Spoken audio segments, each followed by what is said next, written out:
Continuamos con la siguiente conferencia internacional, Transición energética, más allá del gas natural, alternativas limpias y el futuro de la energía global. Con la participación de Israel Hurtado, él es presidente de la Asociación Mexicana de Hidrógeno y Transición Energética. Es fundador y presidente de la Asociación Mexicana de Hidrógeno y Transición Energética, promoviendo el hidrógeno limpio como vector estratégico para la descarbonización y la seguridad energética. Su liderazgo y visión innovadora lo han posicionado como un referente en la transición energética de México. Bienvenido, señor Hurtado. Tiene la palabra.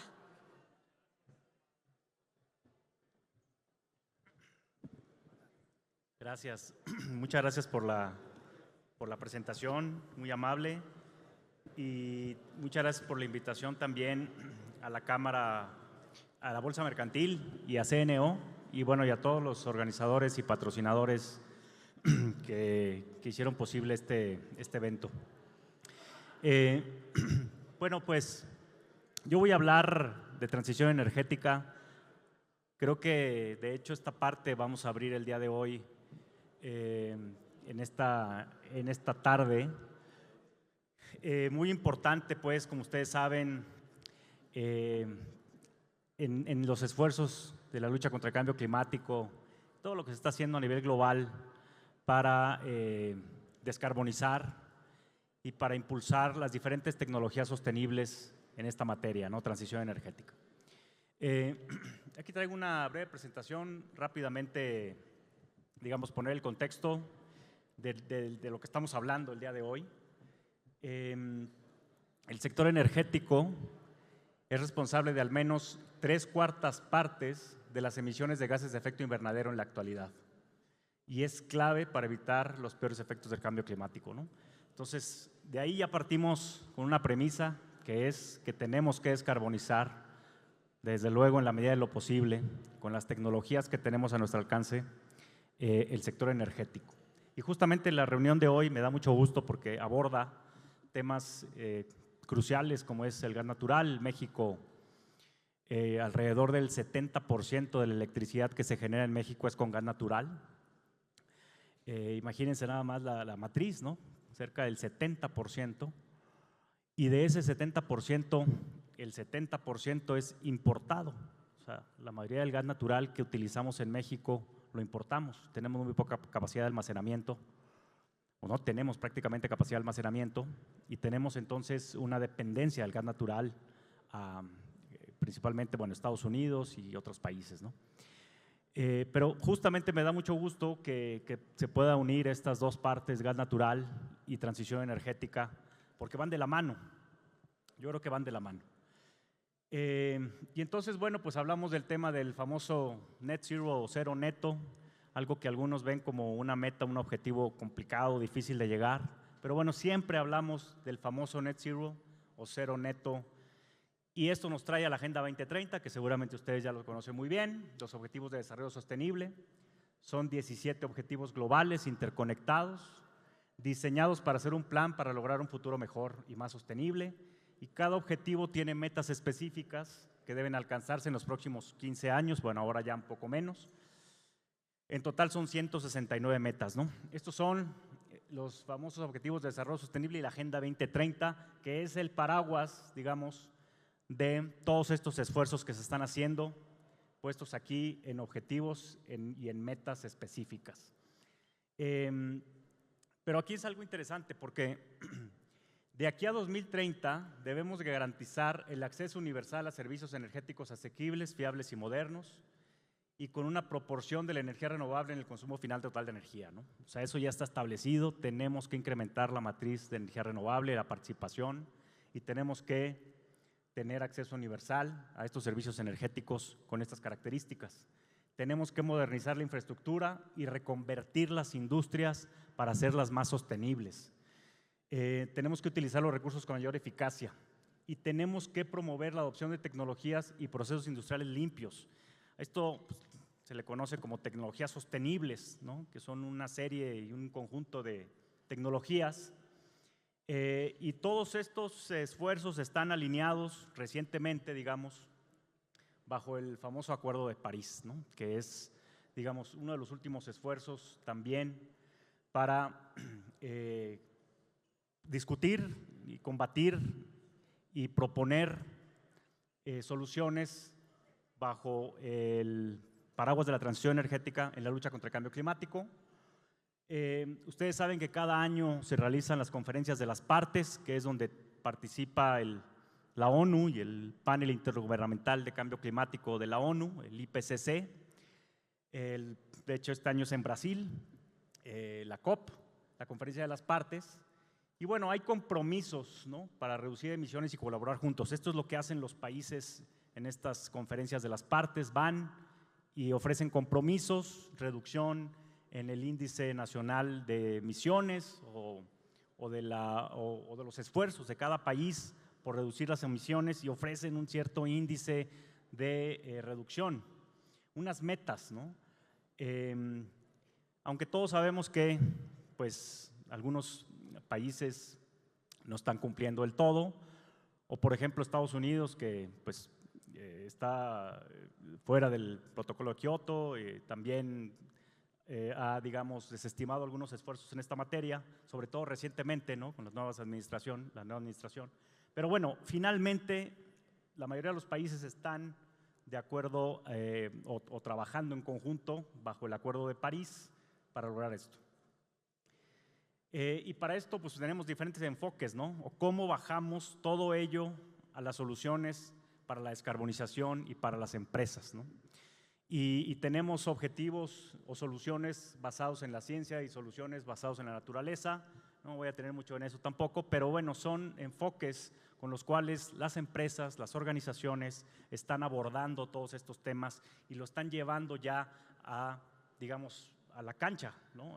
Finalmente a hacerlo el día a día o buscar que sea el día a día de las operaciones de las empresas y las organizaciones. También tenemos desde luego los famosos ESGs, que ahorita lo vamos a ver, algunos estándares y certificaciones que tenemos a nuestro alcance y que pues debemos de observar. Digamos, algunos de estos temas ya están incluidos como una gobernanza corporativa, como una gobernanza de las empresas. Los consejos de administración cada vez impulsan más el cumplimiento de los objetivos o los estándares o las certificaciones para su gobierno corporativo, para su gobernanza, digamos. Algunas empresas van más rápido que otras, pero ya tenemos todos estos estándares y certificaciones. Desde luego depende un poco de qué se trate esta operación, de qué se busque también, para ver cuál de estos estándares y certificaciones. Hay algunas que no se conocen mucho, hay otras que son más famosas, digamos, pero por ejemplo las EPDs, certificación que mide la huella ambiental de un producto desde su fabricación hasta la puerta de la planta, y facilita la transparencia ambiental. El otro día yo estaba viendo unos tenis justamente que traían, pues sí, justamente una etiqueta donde viene su huella de carbono, ¿no? Eso es muy interesante porque así como vemos otros productos en los súper que tienen todas las etiquetas y todo el valor nutrimental y todo este tema, azúcares y demás, sodio y tal, pues en el futuro vamos a ver todos estos productos, todo lo que fabriquemos va a tener que contar con una medición y una huella de carbono. En algunos países es más obligatorio que otros, pero en términos generales hacia allá vamos a ir. Entonces yo, cuando platico, por ejemplo, allá en México con asociaciones de gasolineros que me invitan un poco para dar esta parte también un poco más verde, siempre les digo, bueno, pues en la curva de crecimiento de fabricación y comercialización de los vehículos eléctricos está creciendo cada año, en algunas partes más, en otras menos, pero en términos generales está creciendo cada año. Y lo que se estima para los próximos años es, pues finalmente, una participación de mercado que va a dejar fuera a los vehículos de combustión interna. Eso es lo que se estima, digamos. Vamos a ver, faltan algunos temas, infraestructura de recarga, la matriz energética todavía suministra energía que no es totalmente limpia, ¿no? Pero estos esfuerzos se están haciendo y ya existen estas estimaciones. Entonces yo les digo, su modelo de negocio puede cambiar en los próximos 15, 20 años, ¿no? Tal vez antes. Entonces, pues hay que estar un poco ya con esta perspectiva y tenerla en mente, digamos, porque eso va a suceder. Algunas organizaciones certificadoras en esta materia que pueden, digamos, medir o certificación de origen o medir estas huella de carbono, pues ya existen y con diferentes enfoques también, enfoques financieros, enfoques de producción, de fabricación, de operación, en fin, diferentes enfoques. Tenemos de todo prácticamente ya, se ha avanzado mucho en esta materia. Y si queremos, digamos, hablar de las diferentes tecnologías sostenibles en esta materia o en transición energética, pues hablamos, bueno, de hidrógeno limpio, que es también un poco lo que vamos a hablar el día de hoy. Entiendo que también en el próximo panel van a hablar ya específicamente sobre hidrógeno y específicamente sobre Colombia. Pero bueno, el hidrógeno limpio es una de las soluciones. No hay una solución perfecta y no hay una sola solución para el tema de la descarbonización y la lucha contra el cambio climático. No hay solución perfecta, pero bueno, el hidrógeno limpio es una de ellas para la descarbonización en términos generales, la sustitución de combustibles fósiles por combustibles sostenibles, energías renovables, que eso ya está bastante comentado, la eficiencia energética. Yo también ahí agregaría el ahorro de energía. A veces hablamos de eficiencia energética y dejamos un poco de lado el ahorro de energía. La electrificación, aunque sin embargo no todo podemos electrificar, eso también hay que tenerlo muy claro, muy en cuenta. El almacenamiento de energía o storage, que eso es algo que también está ganando terreno cada vez más. En México, los proyectos de energía renovable grandes, bueno, cualquier proyecto en realidad, pero dependiendo un poco el tamaño de los proyectos, ya necesitan desde la conceptualización y su instalación baterías. Ya es obligado, digamos, por la autoridad. Movilidad sostenible, que aquí usualmente hablamos de vehículos eléctricos, pero cuando hablamos de movilidad sostenible también hablamos, por ejemplo, de hidrógeno. Los vehículos a hidrógeno que actualmente se comercializan en el mundo, en algunas partes del mundo, no en todas partes todavía, pero son vehículos eléctricos que funcionan con celdas de combustible de hidrógeno. Es decir, el hidrógeno que ahí se contiene en forma de gas, hace una reacción química con el oxígeno y echa a andar un motor eléctrico. Entonces, cuando hablamos de movilidad eléctrica, también hablamos de hidrógeno. Yo estuve el verano antepasado en Canadá y ahí me subí a un tren a hidrógeno que estaba circulando ahí en Canadá haciendo pruebas. También me he subido a autobuses de pasajeros a hidrógeno y también recientemente estuvo en circulación en México un tractocamión a hidrógeno. De hecho, se considera que es más eficiente que los tractocamiones o los vehículos pesados de transporte pesado de mercancías o los autobuses de pasajeros de larga distancia o urbanos funcionen con hidrógeno, que es más eficiente que pensar en baterías de litio. ¿Por qué? Porque las baterías de litio agregan, tendría que ser una batería muy grande, agregan mucho peso a un tractocamión que ya de por sí va cargado con toneladas de mercancía y el tiempo de recarga sería muy lento, digamos. Se calcula que son 4 horas más o menos para cargar una batería de un tractocamión con un peso promedio. Entonces, se considera más eficiente el hidrógeno.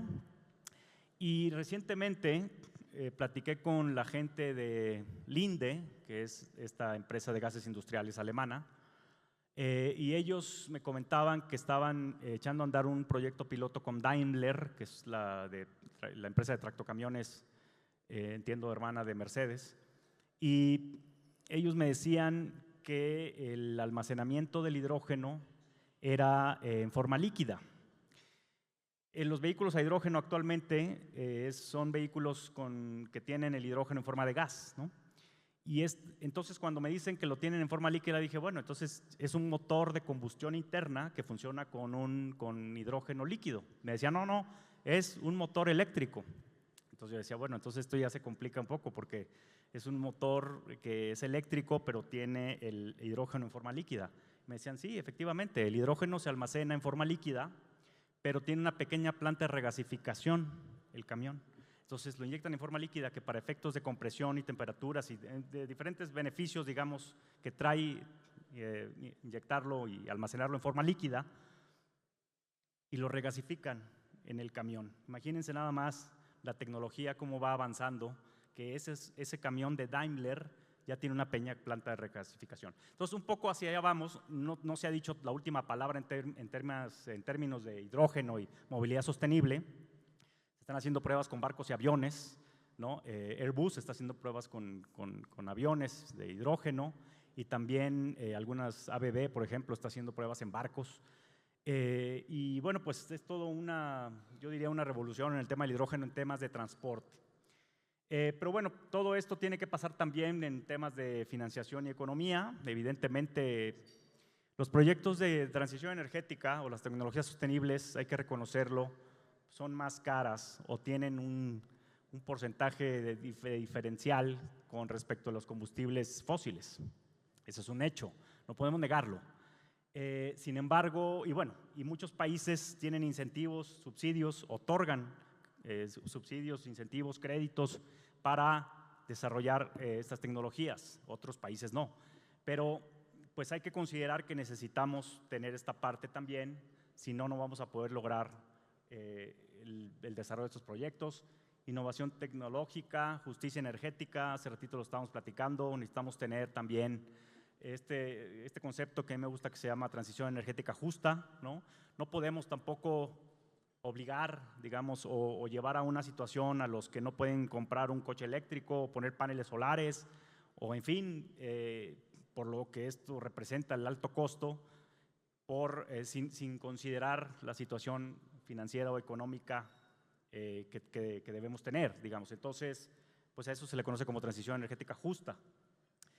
Bueno, pasa por economía circular, políticas y regulaciones. Desde luego hay algunos países más avanzados que otros en temas de leyes de transición energética, hojas de ruta de hidrógeno, en fin, diferentes políticas e incentivos. Estados Unidos, por ejemplo, tiene todavía la ley de reducción de la inflación, que fue pronunciada con Joe Biden. Cuando llega Trump, hay cambios en esta ley, ahora sacan otras leyes, pues, pero esta ley anterior, digamos, o como estaba previamente, otorgaba subsidios para la compra de paneles solares, para instalar casas y empresas, para comprar también vehículos eléctricos y también establecer corredores de hidrógeno, donde el gobierno daba el diferencial de producción entre lo que cuesta producir 1 kilogramo de hidrógeno gris comparado contra un kilogramo de hidrógeno verde, ¿no? Que hay un diferencial todavía, y ahorita lo vamos a ver, hay un diferencial ahí importante todavía entre lo que cuesta producir 1 kilogramo de hidrógeno gris, que está alrededor de los $2.5 por kilogramo, contra lo que cuesta producir 1 kilogramo de hidrógeno verde, que está alrededor de los $6-7, ¿no? Todavía hay una diferencia muy importante. Y bueno, también digitalización y redes inteligentes, las famosas smart grids. Debemos de ir un poco más hacia allá también, debemos de ser más eficientes en nuestras redes eléctricas. Lo que se prevé es que esto puede ser una revolución de tal magnitud que, por ejemplo, las redes eléctricas pues transporten información, digamos, puedan llevar información a todos los hogares y entre los hogares utilizando las redes eléctricas. Imagínense esto, lo disruptivo que puede llegar a ser. Pero primero que nada hay que hacer las redes más inteligentes o hacer las redes inteligentes, y debemos de llevar digitalización y de la mano de la inteligencia artificial, que ahora es un gran tema también, que está en discusión el tema de la gobernanza de la inteligencia artificial, ¿no? Y finalmente los biocombustibles o los combustibles sostenibles de aviación, de transporte marítimo, el famoso biogás y luego el biometano, el diésel que le llaman, bueno, me da un poco de risa cómo se le llama, pero bueno, le dicen el diésel renovable, ¿no? O diésel verde, pero bueno, existe en Europa, en algunos de los estaciones de recarga de vehículos, ya existe el diésel renovable y lo tienen con una etiqueta de una hojita, o sea, una hoja verde, pues, ¿no? De una etiqueta verde. Entonces, pues es muy interesante porque a mí también lo que yo he visto es, Por ejemplo, también en Europa he visto autobuses de pasajeros, por ejemplo, que son a gas natural, que son eléctricos, que son híbridos, que son a hidrógeno, y ahora ya también tenemos otros combustibles, ¿no? Que pueden ser, por ejemplo, este diésel renovable, ¿no? Entonces, todo ello, pues, son temas que ya existen, ya están. La tecnología, desde luego, se están perfeccionando todas las tecnologías, pero ya existe, ya se están comercializando. Ya ustedes pueden comprar este diésel renovable en algunas partes en Europa. Entonces, pues bueno, finalmente el SAF también, el combustible sostenible de aviación, pues también ya es una realidad que apenas está escalando un poco la participación o la combinación con turbocina, queroseno, en fin, pero sí ya existe y ya hay incluso algunos mandatos de algunos gobiernos y regulaciones de que en cierto número de años, 5 años por ejemplo, ya debe haber obligatoriamente una combinación, un blending de 15% de SAF y el restante, pues, combustible de aviación fósil, digamos. Entonces, pues todo ello, hacia allá vamos, ¿no? Y bueno, para los que no estén tan familiarizados con el tema del hidrógeno, pues básicamente comentarles que pues, el hidrógeno pues, es el elemento más abundante del universo, es el primer elemento de la tabla periódica. Seguramente ustedes, esto lo vimos cuando estábamos en la prepa, en la parte de química. No es una fuente primaria de energía, se considera un vector energético. ¿Qué queremos decir con esto? Que almacena energía. Básicamente, el hidrógeno ya se utiliza desde hace muchos años en diferentes procesos industriales, pero se utiliza como materia prima principalmente, aunque también en algún momento se utilizó como vector energético, fue uno de los combustibles que llevó al hombre a la luna, imagínense, hace 55, 56 años. Sin embargo, ese hidrógeno, que es materia prima y vector energético, es hidrógeno gris, proviene del metano, no es el hidrógeno verde o el hidrógeno limpio, que es el que se está impulsando. Pero bueno, cuando hablamos del hidrógeno hablamos de vector energético, materia prima, y lo que se está impulsando justamente es que sea vector energético pero verde. Y ahora vamos a ver el tema rápidamente el tema de los colores del hidrógeno. Algo importante es que pues, los usos y aplicaciones, almacenamiento de energías renovables. Imagínense una central solar que por obvias razones en la noche no genera, puede producir hidrógeno en el día, almacenarlo y echar a andar un turbina, un generador en la noche. Movilidad, como ya lo mencioné, todos estos tipos de movilidad. Descarbonización del gas natural, como se le conoce es blending. En México, por ejemplo, la Comisión Federal de Electricidad tiene un proyecto de mezclar 25% hidrógeno verde con 75% gas natural. Ya les comenté un poco cómo está la matriz del mix de generación. Desde luego es un tema debatible para debatir, ¿no? El utilizar energía renovable para producir hidrógeno, para luego volver nuevamente a producir electricidad o generar electricidad. Es un tema que está sobre la mesa, digamos. Pero lo más importante es que para mí, digamos, o para la asociación que presido, es que CFE dice algo al respecto. Dice, tenemos una gran dependencia de gas natural, ¿no? Es un tema de seguridad energética. 70% lo importan del 70% que se genera electricidad en México. Por lo tanto, es un tema de seguridad energética. Entonces, necesitamos ver cómo podemos disminuir esa dependencia y también disminuir las emisiones, ¿no?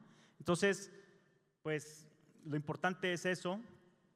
Será tal vez interesante ver cómo se va desarrollando este debate, pero sí está contemplado ahí. Y finalmente el desplazar combustibles fósiles por hidrógeno, digamos, desplazar carbón, combustóleo, diésel, gasolina en transporte, bueno, y en algunas plantas generadores de emergencia, por ejemplo, utilizan diésel con hidrógeno.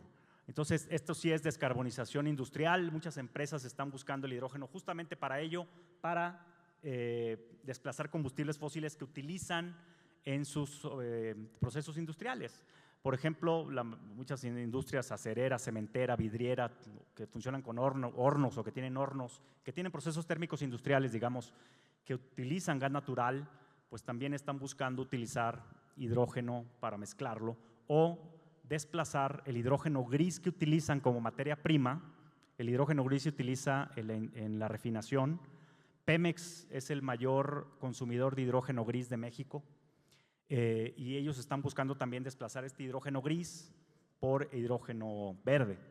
Entonces, todo esto pues es, digamos, descarbonización. La verdad es que siempre pongo 3 colores porque ya 6 se me hacen como que podemos confundir. Pero puse estos porque son los colores, son los hidrógenos que actualmente se están en proyectos en México y en otras partes del mundo. Por eso consideré oportuno ponerlo, ¿no? Pero aquí tenemos el hidrógeno gris, que proviene del metano del carbón mediante un proceso que se llama reformado de metano o reforming.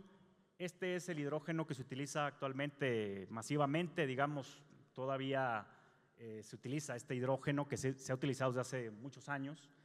Luego tenemos el hidrógeno azul, que también proviene del metano del carbón mediante este proceso de reforming, sin embargo ya tiene cierta captura de carbono, algo que también es importante mencionar en los temas de transición energética, pues la captura de carbono, que es importante, ¿no? Pero bueno, en este caso el hidrógeno azul ya tiene captura de carbono. Luego llegamos al hidrógeno verde, que es, como yo digo, el rockstar de los hidrógenos, que proviene del agua o de la biomasa mediante electrólisis, que es este proceso electroquímico que en el caso del agua, por ejemplo, separa el oxígeno del hidrógeno y captura el hidrógeno. Se utiliza energía renovable para hacer funcionar los electrolizadores, que son los equipos que realizan esta función.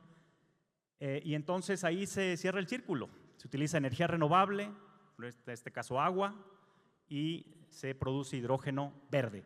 Este es hidrógeno verde. Ya no es el único hidrógeno limpio. Hay otros hidrógenos que también son considerados limpios, pero no son verdes, ¿no? No cumplen con o energía renovable o que sea del agua.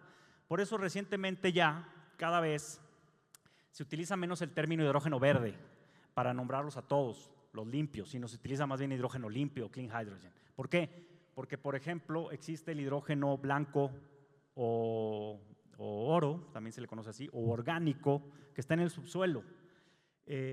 Hay grandes yacimientos que se han encontrado de hidrógeno orgánico, en Mali, por ejemplo, en Lorena, Francia, y Pemex, hablando de México nuevamente, está buscando extraer hidrógeno limpio de sus yacimientos que tiene, y así también en otras partes del mundo. Entonces es muy importante también este hidrógeno porque ya está en el mapa, digamos, de los hidrógenos. Luego tenemos el hidrógeno turquesa, ahí no parece muy bien turquesa, sino más bien verde, pero más o menos. Pero bueno, este también proviene del metano, sin embargo la tecnología es pirólisis, que es otra tecnología diferente al reformado, a otra temperatura, digamos. Y hay una empresa, bueno, hay varias empresas que están desarrollando estos proyectos de hidrógeno turquesa, pero hay una empresa en Estados Unidos que ellos dicen, bueno, yo con mi tecnología yo puedo producir hidrógeno turquesa, que si bien no es verde, pero es limpio, digamos, ¿no? Entonces, por eso ya la diferencia un poco se vuelve interesante de lo que está pasando con esto. En México, en el norte, hay una cerera que, bueno, tiene presencia global, que es Ternium, y Ternium tiene, que es el grupo Tequín, y ellos están desarrollando un proyecto de hidrógeno turquesa en una planta cerera, ¿no? Entonces, bueno, para que ustedes vean, y además es interesante porque el tema del gas natural, México tiene acceso a gas natural, no lo podemos decir así de otras partes del mundo, no es algo obvio, si no preguntemos a Europa, ¿no? Después de la invasión a Ucrania, todo lo que pasó y cómo se movió la geopolítica de este tema. Entonces, no todos los países tienen acceso a gas natural y no todos los países tienen acceso a gas natural a un precio competitivo, como sí lo tenemos, por ejemplo, bueno, en México, que tenemos gasoductos por los cuales se transporta el gas natural. De hecho, se va a buscar transportar el hidrógeno en el Sistema Nacional de Gasoductos en México, mezclándolo con el gas natural, para aprovechar la infraestructura de gas natural, porque sería muy caro, o sería todavía más caro, el construir una infraestructura dedicada al transporte del hidrógeno. Sí existe en otras partes del mundo. En Estados Unidos existen ductos que transportan solo hidrógeno por varios cientos de kilómetros. Enclaves se les llaman, son hidroductos, digamos, pero es muy caro y el hidrógeno que transportan hoy todavía es hidrógeno gris, ¿no? Entonces, bueno, volviendo al tema de los colores, y finalmente tenemos el hidrógeno naranja, que también es, digamos, similar al blanco, pero su proceso de obtención es diferente y se obtiene de otra forma, digamos. Es como una especie de fracking para obtener el hidrógeno naranja, pero también ya existen proyectos que van a buscar eso. En algunas partes también se está buscando utilizar, por ejemplo, inyección de microbios para que realicen ciertas tareas en ese sentido y puedan liberar el hidrógeno. Total, hay toda una serie de tecnologías que son bastante disruptivas, yo diría, pero pues es interesante como quiera conocer el tema de los hidrógenos. Y bueno, esto es también una pequeña comparativa muy esquemática, digamos, de cómo compara el hidrógeno contra otros combustibles, ¿no? El hidrógeno se puede licuar y se puede gasificar, como ustedes saben, pues se puede utilizar de diferentes formas. Sin embargo, una forma, digamos, muy amable, por así decirlo, muy estándar de poder compararlo con otros combustibles es en forma de kilogramos, porque si no sería un poco complicado comparar litros con kilos, o sea, sería un poco complicado. Entonces lo hacemos así para poder tener una idea mucho más rápida y mucho más amable, digo yo, de poder comparar el hidrógeno con diferentes combustibles fósiles, ¿no? Y ahí está pues una comparación de cómo compara el hidrógeno con otros combustibles. Y también es importante mencionar lo que se está haciendo a nivel global. A nivel global existen alrededor de 1.600 proyectos de hidrógeno en todo el mundo. 1.572, al menos hasta el septiembre del año pasado, había contabilizados 1.572 proyectos de hidrógeno. Estos proyectos están segmentados en, por ejemplo, movilidad. Hay 268 proyectos de movilidad en todo el mundo que involucran el hidrógeno. Hay también otros diferentes segmentos de usos y aplicaciones. Estos proyectos involucran inversiones de 680,000 millones de dólares o 680 billones de dólares, como dirían los estadounidenses. Y lo interesante son tres cosas. Uno es que de estos 1.572 proyectos, 1.125 planean un despliegue total o parcial para el 2030. Es decir, la mayoría de estos proyectos para el 2030 deberán estar ya produciendo hidrógeno en una forma parcial o total. Estos datos son del Hydrogen Insights, que es un reporte que hace cada año el Hydrogen Council, que es una organización europea junto con McKinsey. Cada año emiten este reporte que se llama Hydrogen Insights. Están por sacar el de este año, pero no lo han emitido todavía. Pero bueno, este es a septiembre del año pasado. Y bueno, pues es interesante. Y luego Europa es líder en propuestas de proyectos de hidrógeno. Eso se entiende también por la geopolítica de lo que sucede en Europa, ¿no? Ellos están muy interesados en buscar opciones. Y es interesante lo que pasa en Europa, ¿no? Porque, por ejemplo, Francia, pues, genera cerca del 70 y tantos % de su electricidad con energía nuclear, por ejemplo, mientras que Alemania canceló su programa nuclear y luego lo volvió a reactivar después de la invasión de Ucrania. Entonces, Europa está enfocado en impulsar el hidrógeno, están convencidos de la tecnología y tienen subsidios, hacen subastas de proyectos de hidrógeno y la Comisión Europea y la Unión Europea está destinándole una cantidad importantísima de millones de euros para el desarrollo del hidrógeno. América Latina, según el Hydrogen Council, tiene el segundo mayor volumen de inversiones anunciadas con 107,000 millones. Fíjense nada más. En México hay actualmente 28 proyectos en marcha con inversiones de 22,000 millones de dólares. Pero en toda América Latina hay 107,000 millones, que esto lo mapeó el Hydrogen Council. Pero también es interesante aclarar que esto se aplica para todos los países que produzcan hidrógeno o que estén involucrados en la tecnología, que las oportunidades no solamente son de producción de la molécula, sino son también en convertirse en líderes o fabricantes, digamos, competitivos en turbinas eléctricas a hidrógeno, electrolizadores, tanques de almacenamiento, compresores, tuberías, válvulas, en fin, toda una industria, vehículos a hidrógeno, celdas de combustible, ¿no? Los países que ya tienen esta infraestructura relacionada con gas natural, pues y valga la redundancia, es natural que den este paso hacia el hidrógeno, por toda la industria que puede traer también como oportunidades también, ¿no? Esto no nada más se aplica a México, sino en temas de América Latina. Y para transportar el hidrógeno, Japón hace poco hizo un estudio en México.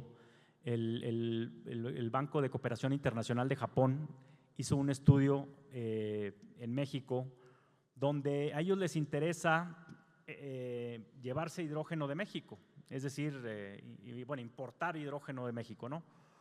Y ellos, dentro de sus conclusiones, decían: México y otros países de América Latina son bastante competitivos en poder exportar hidrógeno a Japón, por ejemplo.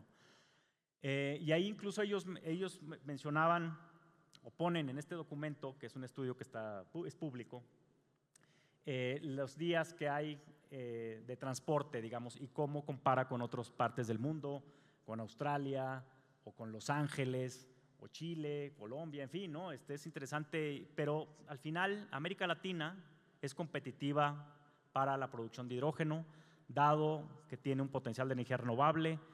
En algunas regiones tienen más recurso hídrico que en otras, pero tiene recursos hídricos y bueno, pues se considera que puede ser interesante lo que pueda pasar. Estos son los proyectos de hidrógeno que están actualmente en México, están en diferentes regiones del país. Estos proyectos van a producir hidrógeno verde, van a producir hidrógeno turquesa, van a producir amoníaco verde, que es, digamos, una forma de derivación del hidrógeno, y también metanol. Entonces, pues es interesante. Creo que todo esto, que estos proyectos que están aquí, perfectamente se pueden replicar a América Latina en términos generales, ¿no? Compartimos muchas características y similitudes, digamos, que se pueden extrapolar. Y nosotros hicimos un estudio que también se puede aplicar muy bien para con las diferencias obviamente normales, digamos, pero nosotros hicimos un estudio con las 7 industrias con mayores emisiones de gases de efecto invernadero en México, que esto nuevamente debe ser muy replicable para toda América Latina. Y pues el hidrógeno puede tener un impacto en petroquímica, generación de electricidad, que esto puede ser lo que es un poco debatible, pero existe, en la industria del hierro, acero, vidrio, química, cemento y la movilidad, como ya lo mencioné hace ratito, ¿no? Entonces, estas 7 industrias con las mayores emisiones pues necesitan descarbonizar y el hidrógeno puede ser una opción muy interesante. Y bueno, ya les comenté rápidamente lo de CFE. CFE quiere mezclar 25% hidrógeno verde con 75% gas natural en algunas de sus centrales del ciclo combinado y van a transportar el hidrógeno mezclado con el gas natural por algunos de los ductos de México. Y Pemex también ha anunciado proyectos, que también lo he visto en Ecopetrol. Ecopetrol también ha invertido o está en proceso de invertir en proyectos de transición energética. Y aquí, bueno, aparte de algunos, pues ellos mencionan, por ejemplo, la producción de hidrógeno geológico. Está en evaluación en cuáles yacimientos que ellos ya tienen pueden producir hidrógeno geológico, pero es interesante. Pero también dicen impulso a la electromovilidad, aprovechamiento del gas quemado, desarrollo de biocombustibles, en fin, tienen un montón de, pues bueno, de proyectos. Esperemos que las finanzas también den para esto, pero bueno, lo importante es que están ahí los proyectos puestos en documentos de ellos, entonces bueno, vamos a ver cómo va avanzando, pero esto es transición energética. Y en México también hay algunos proyectos de biogás, ¿no? Por cierto, de Engie, por ejemplo, que Engie pues tiene presencia prácticamente en América Latina, bueno, y a nivel global. Tiene proyectos en Querétaro, Campeche y Nuevo León, en algunos estados de México. Hay proyectos de hidrógeno blanco en Lorena, como les mencioné, en Mali. Hay proyectos de amoníaco verde en México, en algunas partes, metanol, turquesa y el blending de CFE que ya les mencioné, ¿no? Son algunos de los proyectos. Y quién está un poco impulsando estos proyectos creo que también es interesante, porque muchas de estas compañías están aquí. Ya me quedan 2 minutitos. Esta es una de las gráficas que les mencionaba, de los datos que les mencionaba hace ratito. Esta es una gráfica de Bloomberg y ahí se ve con claridad como para el 2035 prácticamente ya la mitad de los vehículos que se van a comercializar en el mundo, que se van a vender en el mundo, son ya eléctricos o híbridos, y luego ya por ahí empiezan a aparecer un poco los de hidrógeno, un poco más hacia el 2040, pero luego ya en 2040 prácticamente los vehículos de combustión interna pues prácticamente estarán saliendo del mercado. Estamos hablando de 15 años, ¿eh? Entonces, esta es la comercialización de vehículos nuevos. Desde luego seguirá un mercado secundario de vehículos de combustión interna, pero bueno, esto es lo que se estima. Los chinos están avanzando mucho en el tema de vehículos eléctricos a un bajo costo con alta tecnología o con mejor tecnología. En fin, vamos a ver, y falta la infraestructura de recarga, que eso nos está faltando. A la par de esto, hay algunas compañías ya han anunciado cuándo van a dejar de fabricar o de producir vehículos de combustión interna. Desde luego han movido algunas de estas fechas, ¿no? Y no son fechas fatales, pero la mayoría de estas armadoras a nivel global ya han anunciado cuándo será el fin de la fabricación de los vehículos de combustión interna. Y también las regulaciones de los países, ¿no? Hay países que ya han establecido 2030 como el fin también de la comercialización de los vehículos de combustión interna, sobre todo países escandinavos, por ejemplo, ya en sus regulaciones. Entonces junta la regulación con los anuncios de las armadoras, con finalmente el desarrollo de la tecnología y la evolución del mercado. Todo eso va a traer como consecuencia que para el año 2040 los vehículos de combustión interna, según estas estimaciones, estén casi fuera del mercado. Vamos a ver qué sucede. Si quieren nos volvemos a juntar aquí en 15 años a ver qué ha pasado, pero pues los cargadores es un tema que está ahí pendiente, ¿no? El número de cargadores públicos por cada 1000 vehículos, el promedio mundial son 153, pero por ejemplo China tiene 217 y Holanda 239 cargadores por cada 1000 vehículos eléctricos. Esos datos interesantes. Nos falta desarrollar más tecnología. Y bueno, pues tenemos las innovaciones que se esperan, las redes eléctricas como lo mencioné, la energía de fusión, los microreactores nucleares que están ya también ahí, hay proyectos desarrollándose en ese sentido, y también pues algunos de los problemas del cambio climático que no vemos tan claros, pero que existen en la actualidad. Y bueno, pues ya justo terminé, esta es mi última gráfica, creo que nos salió muy bien. Pues muchas gracias. Gracias.